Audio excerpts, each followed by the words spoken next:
Formula One champion Lewis Hamilton graciously took time out of his busy schedule to lecture us about climate change and the state of the oceans, while sunning himself on his gas-guzzling luxury speedboat. The sacrifices Lewis makes. Took the day off on Tuesday, a day for myself, and no phone, no training, just me and Roscoe on the water. I had time to reflect on where we are in the world today. Every day I see something upsetting happening, people being abused, people suffering. No phone, no cameras, just you and Roscoe on the water. Except the film crew you hired to make you look righteously pensive while you condescendingly virtue signal. Oceans and forests being destroyed. 2020 is such a heavy year, but it gives me hope seeing people come together fighting for justice and doing more for our planet and the people in it. Doing more for our planet? You're literally the face of an industry that pumps out 256,000 tons of carbon dioxide emissions every single year. And that's not even including fans' transport to get to the races. You're literally the lead driver for Mercedes, a company that spews 16.4 tons of CO2 for every car it produces. Daimler AG, the parent company of Mercedes-Benz, was fined $700 million by German prosecutors last year for lying about its nitrogen oxide emissions. They literally installed secret devices that hid the true level of emissions so their cars could cheat emissions tests. And I'm sure doing more for our planet was at the forefront of Lewis's mind when he purchased each of his 15 cars, 8 of which are supercars. I'm sure the state of Mother Earth was a major factor in his decision to rent an entire garage in LA to store half of them in. And yeah, big shock, Lewis Hamilton likes cars. But why is he lecturing us about climate change? His carbon footprint is the size of a small country. He's whining about damage to the oceans to the background sound of a massive outboard motor.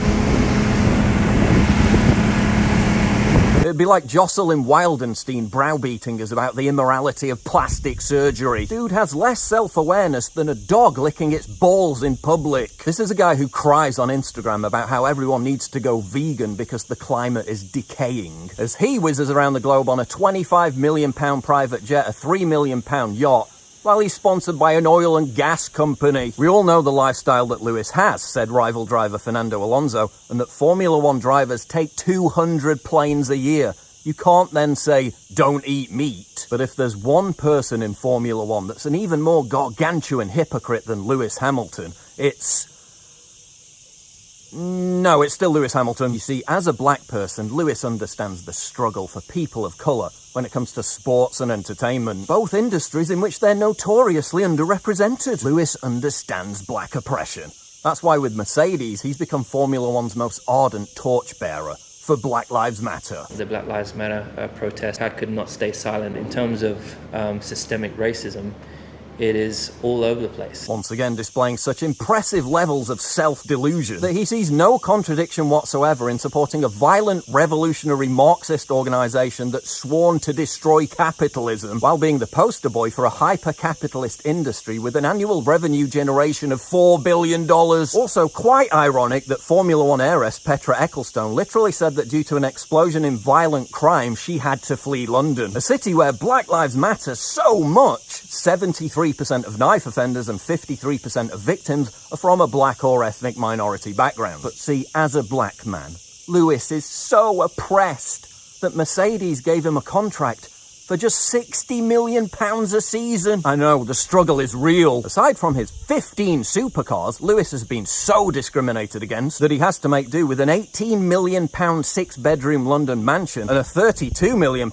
6,547 square foot New York penthouse, and an apartment in Switzerland with a view of Lake Geneva, and a £30 million apartment in the tax haven of Monaco. So oppressed. I mean, just how hard done by would you feel as a person of colour to be sitting on a net worth of only $285 million, so oppressed? If a black dude rapidly rising to the top of a cutthroat industry to become a multi-time world champion doesn't suggest that we're living in a post-racist era, I don't know what does. But I've got a theory as to why Lewis Hamilton became so insufferably woke. It all stems from a 2017 incident when he upset the thought police by telling his nephew not to wear a princess dress. I'm so sad right now. Look at my nephew.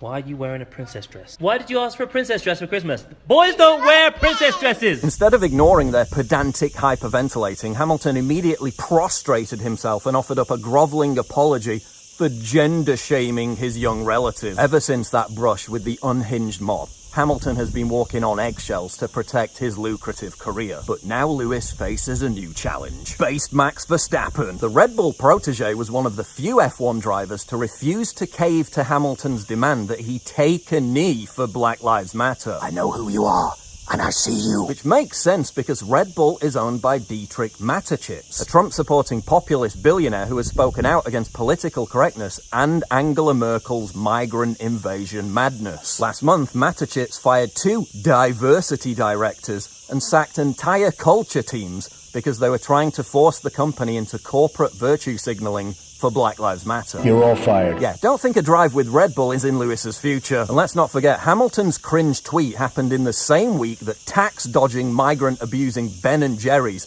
lectured us about the necessity of taking in more illegal migrants. Remember when multi-billion-dollar corporations just made products and didn't guilt-trip us about social justice as a pretentious marketing ploy? Remember when celebrities weren't afraid to flaunt their wealth? Remember when they understood that they'd hit life's jackpot and knew just to shut up and enjoy it? Remember when they didn't lecture you about your consumption while blitzing around the world in speedboats and supercars? Yeah, well, with people like Lewis Hamilton around, those days are long gone, and they're not coming back.